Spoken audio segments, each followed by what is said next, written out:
Kantara intermission, climax, acting, visuals, acting ಒಬ್ರಿಗಿಂತ ಇನ್ನೊಬ್ರದ್ದು acting ನೋಡ್ಬೇಕು ನೀವು ಅಷ್ಟೇ. ಇದ್ರಾಗ ಮತ್ತೆ ಟ್ವಿಸ್ಟ್ ಮೇಲ್ ಟ್ವಿಸ್ಟ್ ಏನ್ ಹೇಳ್ಬೇಕು, ಒಂದಾ ಎರಡ?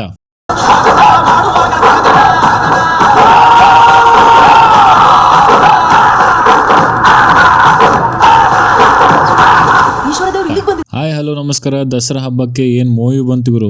ಫೈನಲಿ ಕಾಂತಾರ ಮೂವಿ ನೋಡ್ದೆ ಇವತ್ತು. ಮೂವಿ ರನ್ ಟೈಮ್ ಇರೋದು 2 hours 48 ನಿಮಿಷ. ಎಲ್ಲ ಮೂವಿನಾಗ ಒಂದೇ ಕ್ಲೈಮ್ಯಾಕ್ಸ್ ಇದ್ರೆ ಈ ಮೂವಿನಾಗ 2 ಕ್ಲೈಮ್ಯಾಕ್ಸ್ ಫೀಲ್ ಆಗ್ತದೆ. ಕಾಂತಾರ ಚಾಪ್ಟರ್ 1 ಯಾವ ಹೀರೋಗಾನು ಈ ತರ ಮೂವಿ ಮಾಡಕ್ಕಾಗಲ್ಲ. One and only Rishab Shetty ಅವ್ರಿಗೆ ಎಲ್ಲರೂ ಬೌ ಡೌನ್ ಮಾಡ್ಲೇಬೇಕು. ಜಸ್ಟ್ 125 crores ನಾಗ ಏನೇನ್ ತೋರಿಸ್ಬಿಟ್ರು ಮೂವಿನಾಗ ಅಂದ್ರೆ ಎಕ್ಸ್ಪೆಕ್ಟೇ ಮಾಡಕ್ಕಾಗಲ್ಲ. ಅದೇ ಟೈಪ್ ದೊಡ್ಡ ಡೈರೆಕ್ಟ್ಸ್ 250-300 crores ಇಟ್ಕೊಂಡ್ರು, ದೊಡ್ಡ ಆಕ್ಟರ್ಸ್ ನ ಇಟ್ಕೊಂಡ್ರು ಮಾಡಕ್ಕಾಗಲ್ಲ. ರಿಷಬ್ ಶೆಟ್ಟಿ ಅವರು ಬಹಳ ಈಸಿಯಾಗಿ 125 crores ಅಲ್ಲಿ ಮಾಡಿಬಿಟ್ರು. ಇದಕ್ಕೊಂಥರ ನಾವು acting, commitment, feelings, emotion, love towards cinema, ಅವ್ರ ಹಾರ್ಡ್ ವರ್ಕ್ ಎಲ್ಲ ಎದ್ದು ಕಾಣಿಸ್ತಾ ಇದ್ರಾಗ. ನಾವು ಇಷ್ಟು ವರ್ಷ ವೇಟ್ ಮಾಡಿದಕ್ಕೂ ಸಾರ್ಥಕ ಆಯ್ತು. ಜಲ್ದಿನಾಗ ಕಚಡ ಮೂವಿ ಮಾಡಕ್ಕಿಂತ ಬದಲು ಟೈಮ್ ತಗೊಂಡು ಚಲೋ ಮೂವಿ ಮಾಡಬೇಕು. ನಾನಂತೂ ಇನ್ನೊಂದ್ಸತಿ ಮೂವಿ ನೋಡಕ್ ಹೋಗ್ತೀನಿ. ಯಾಕಂದ್ರೆ once in a life time movie ಇಂತ ಮೂವಿ ಬರ್ತಾವ, ಮಿಸ್ ಮಾಡಕ್ಕೆ ಹೋಗ್ಬೇಡ್ರಿ. ಮೂವಿ ಸ್ಟಾರ್ಟ್ ಆಗದೆ ಎಲ್ಲಿಂದ ಶಿವ ಅವರಪ್ಪ ಮಾಯ ಆಗಿರ್ತಾನ ಅಲ್ಲಿಂದ ಸ್ಟಾರ್ಟ್ ಆಗ್ತದ ಮೂವಿ. ಸಿನಿಮಾ ಸ್ಟಾರ್ಟ್ ಆಗ್ತದ ಸ್ಟಾಪೇ ಆಗಲ್ಲ. ಯಾವಾಗ ಸಿನಿಮಾ ಮುಗಿತು ಅವಾಗ ಅನಿಸ್ತದ ಯಾಕೆ ಮುಗೀತು ಸಿನಿಮಾ ಅಂತ. ಇನ್ನ ಹಂಗೆ ಕಂಟಿನ್ಯೂ ಮಾಡ್ಬೇಕಿತ್ತು, ಇನ್ನ ಹಂಗೆ ಸ್ಟೋರಿ ತೋರಿಸ್ಬೇಕಾಗಿತ್ತು ಅಂತ ಅನಿಸ್ತದ. ಸ್ಟೋರಿ ಬಗ್ಗೆ ಹೇಳ್ಬೇಕಪ್ಪ ಅಂತಂದ್ರೆ ನೀವು ಏನ್ ಅನ್ಕೊಂಡಿದ್ರೆ ಅದು ಬರೇ 10% ಅಷ್ಟೇ. ನಾವು ಟ್ರೇಲರ್ ನಾಗ ಏನೇನ್ ಪ್ರಿಡಿಕ್ಟ್ ಮಾಡಿದ್ವಿ ಅದು ಜಸ್ಟ್ 10%. ಮೂವಿನಾಗ ಕತಿ ಬೇರೆನೇ ಅದ. ಸ್ಟೋರಿ ನೀವು ಫೋಕಸ್ ಮಾಡಿ ಇಟ್ಕೊಂಡು ನೋಡ್ಬೇಕು ಮೂವಿನ, ಇಲ್ಲಾಂದ್ರೆ ಅರ್ಥ ಆಗಲ್ಲ. ಕ್ಯಾರೆಕ್ಟರ್ಗೆ ಬಂದ್ರೆ ಈಗ ಯಪ್ಪ ಏನ್ ಆಕ್ಟಿಂಗ್ ಮಾಡ್ಯಾರ ಎಲ್ಲರೂ ಅಂದ್ರೆ ರಿಷಬ್ ಶೆಟ್ಟಿ ಬಗ್ಗೆ ಮಾತಾಡಕ್ಕೆ ಆಗಲ್ಲ. ಯಾಕಂದ್ರೆ ನಮ್ದು ಅಷ್ಟು ಜಡ್ಜ್ ಮಾಡಕ್ ಅವಕಾಶನೂ ಇಲ್ಲ. ಬೇರೆಯವ್ರ ಆಕ್ಟಿಂಗ್ ನೀವು ನೋಡ್ರಿ, ಯಾರು ಕಮ್ಮಿ ಮಾಡಿಲ್ಲ. ಏಕ್ ನಂಬರ್ ಟಕ್ಕರ್ ಕೊಟ್ರ ಆಕ್ಟಿಂಗ್ ನಾಗ. ಈವನ್ ರುಕ್ಮಿಣಿ ವಾಸಂತ್ ಆಕ್ಟಿಂಗ್ ನೋಡ್ರಿ ನೀವು ಕಳೆದೋಗ್ತೀರಿ.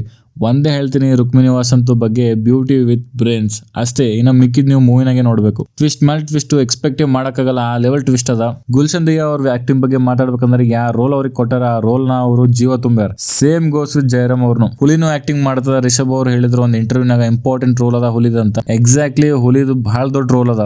ಟೈಗರ್ VFX ನೋಡಿ ನಂಗೆ ಅನಿಸ್ತು ನಾವು ಯಾರಿಗೂ ಕಮ್ಮಿ ಇಲ್ಲ. ನಾವು ನಮ್ಮ ಇಂಡಸ್ಟ್ರಿ ನಮ್ಗೆ ಗೊತ್ತು, ಈಗೀಗ ಬಂದಿರೋ ಇಂಡಸ್ಟ್ರಿ ಅಲ್ಲ ಇದು. ಮೂವಿ ಬಹಳ ಸೀರಿಯಸ್ ಅದ, ಬಟ್ ಅದೇ ಸೀರಿಯಸ್ ತಗೊಂಡು ಎಲ್ಲೆಲ್ಲಿ ಕಾಮಿಡಿ ಆಗ್ತದ ಕಾಮಿಡಿನ ಬ್ಲೆಂಡ್ ಮಾಡ್ಯಾರ. ಮೂವಿನಾಗ ಹಿಂದುತ್ವ, ದೈವ, ದೇವರಿಗೆ ಚಾಲೆಂಜ್ ಮಾಡ್ರೆ ಏನೇನ್ ಆಗ್ತದ, ದೇವ್ರ ಏನೇನ್ ಮಾಡ್ಬೋದು ಅಂತ ಡೀಟೇಲ್ ಆಗಿ ತೋರ್ಸಾರ. ಹಿಂದುತ್ವ ಬಗ್ಗೆ ಎಷ್ಟು ಮಸ್ತ್ ಆಗಿ ತೋರ್ಸಾರ ಅಂತಂದ್ರೆ ಪೂಜೆ, ಪುನಸ್ಕಾರ, ಅಲಂಕಾರ, ಆರಾಧನೆ, ಧರ್ಮ, ಅಧಿಕಾರ, ದೇವ್ರು, ದೈವ, ಮಾತಾಡೋರು ವರ್ಡ್ಸೇ ಸಿಗಲ್ಲ ಆ ಲೆವೆಲ್ ತೋರ್ಸಾರ. Fight scenes, war scenes, epic camera angle, screenplay ಕಣ್ ಮುಚ್ಲಕ್ಕೆ ಬಿಡಲ್ಲ. ಒಂದ್ ಸೀನ್ ಬರ್ತದ ಮೂವಿನಾಗ, ರಥ ಮುಂದಕ್ಕೆ ಹೋಗ್ತಿರ್ತದ. ಇದು scene pirates of the Caribbean inspire ಆಗ್ಯಾರ ಅಂತ ಅನಿಸ್ತದ ನನಗ. ಯಾಕಂದ್ರೆ ಸೇಮ್ ಇಲ್ಲ, ಬಟ್ ಎಕ್ಸಾಕ್ಟ್ಲಿ ಕಾನ್ಸೆಪ್ಟ್ ಸೇಮ್ ಅದ. ಅದ್ರ ಕಾಮಿಡಿ ವಿತ್ ಫೈಟ್ ಇದ್ರಾಗೂ ಸೇಮ್ ಅದೇ ರೀತಿ ತೋರ್ಸಕ್ ಟ್ರೈ ಮಾಡ್ಯಾರ. ಇದ್ರ ಜೊತೆ ಅಜನೀಶ್ ಲೋಕನಾಥ್ BGM, ಕಿವಿನಾಗ ಇರೋ ಇಯರ್ ಡ್ರಮ್ ಎಲ್ಲಾನು ಹೊರಗ್ ಬರ್ತದ, ಫುಲ್ ಪುಡಿ ಹಾಕ್ತದ. ಹಾರ್ಟ್ ಪೇಷಂಟ್ ಇದ್ದವ್ರಿಗೆ ಮಾತ್ರ ಒಯ್ಲಕ್ ಹೋಗ್ಬೇಡ್ರಿ. ಮೂವಿನಾಗ ಅಡಾಪ್ಟೇಷನ್ ಮಸ್ತ್ ಮಾಡ್ಯಾರ. ಕಾಂತಾರ ಫಸ್ಟ್ ನಾಗ ಇಂದು ಸಾಂಗ್ ಇದ್ರಾಗ ಅವ, ಬಟ್ ಲಿರಿಕ್ಸ್ ಚೇಂಜ್ ಮಾಡ್ಯಾರ ಅಷ್ಟೇ. ಬಟ್ ಫೀಲ್ ಅದೇನೆ.